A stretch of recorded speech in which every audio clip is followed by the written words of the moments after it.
આજથી સાહેબ આ વસ્તુ જિંદગીમાં નહીં કરે, જિંદગીમાં નહીં કરે. કામ ધંધે સડી જાય પણ આ નહીં કરે, કરી લેવું, મજૂરી કામ કરી લેવું, આ નહીં કરે. આ નહીં કરી સાહેબ. સુરતમાં તાંત્રિક વિધિના બહાને સોનાના દાગીના પડાવતી ટોળકીનો લસકાણા પોલીસે ભેદ ઉકેલી કાઢી રાજકોટના 2 થક આરોપીઓની ધરપકડ કરી 3 ગુનાના પર્દાફાશ કર્યા હતા. સુરત પોલીસ કમિશનર અનુપમસિંહ ગેહલોત, અધિક પોલીસ કમિશનર મીણા, નાયબ પોલીસ કમિશનર આલોક કુમાર સહિતનાઓની સૂચનાને લઈ પીઆઈ એમબી ઝાલાની ટીમ પીએસઆઈ એનઆર પટેલ સાથે પેટ્રોલિંગમાં હતી ત્યારે અનારમાં હેડ કોન્સ્ટેબલ જયસુખભાઈ વિરેન્દ્રસિંહ અને અનારનું પોલીસ કોન્સ્ટેબલ મહેન્દ્રસિંહને એવી બાતમી મળી હતી કે તાંત્રિક વિધિના બહાને રાજકોટથી સુરત આવી આરોપીઓ કાઠિયાવાડી પરિવારોને નિશાન બનાવતા હતા. તેઓ ઘરમાં પિતૃદોષ અને બીમારી હોવાની વાત કરી વિધિના બહાને મહિલાઓ પાસેથી સોનાના દાગીના અને રોકડ મંગાવતા હતા. બાદમાં વિધિ દરમિયાન દાગીના લઈને ફરાર થઈ જતા હતા. જે આરોપીઓ હાલ રાજકોટ હોવાની માહિતી મળતા લસકાણા પોલીસની ટીમ રાજકોટ રવાના થઈ હતી અને રાજકોટ ખાતે જઈ ત્યાંથી 2 થક તાંત્રિક કાળુનાથ, લખુનાથ, નકુમ અને દેવાયત કાનજી નાથબાવા રાઠોડને ઝડપી પાડ્યા હતા. આરોપીઓ પાસેથી પોલીસે દાગીના સહિતનો મુદ્દામાલ કબજે કર્યો હતો. તો તપાસમાં લસકાણા અને ઉત્તરાયણ પોલીસ સ્ટેશનના 3 છેતરપિંડીના ગુનાઓનો ભેદ ઉકેલાયા છે. હાલ આરોપીઓની પોલીસે વધુ પૂછપરછ હાથ ધરી છે.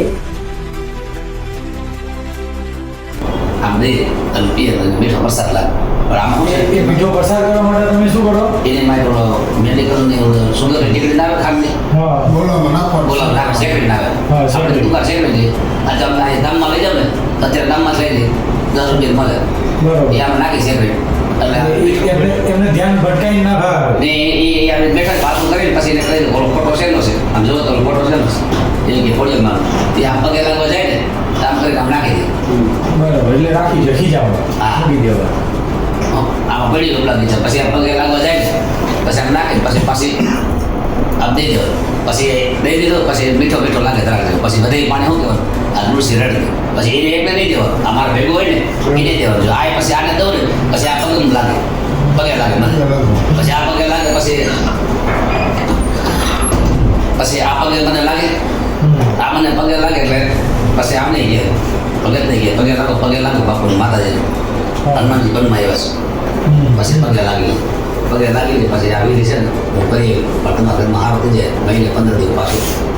8 માર આવી આવ થઈ જાય તો કપડાં પહેરવાનું ચા પાય એમ બીજું કાંઈ પૈસાનો જ કહું વધારે ભાગે 10,000 રૂપિયા ખર્ચો થાય વિધિમાં પછી એમ કે 10,000 રૂપિયા અમારા પાસે નથી બનતા ત્યારે કામમાં ધંધામાં અમને પૈસા નથી બનતા તો 10,000 રૂપિયા ન હોય તો 10,000 રૂપિયાની મતની ગમે તે ઘરમાં નાની મોટી બુટી હોય વીટી હોય ને બેટા તો વિધિમાં હાલે હો કોઈના તરામાના પાયા પણ હોતી હોય કોઈના રોડાના પાયા પણ હોતી હોય કોઈના બેકરના પાયા પણ હોતી હું તો મારે 7-8 હજાર રૂપિયા લઉં વિધિના પણ આ રોડાના પાયા મારા ઘરમાં પૈસા ના બન્યા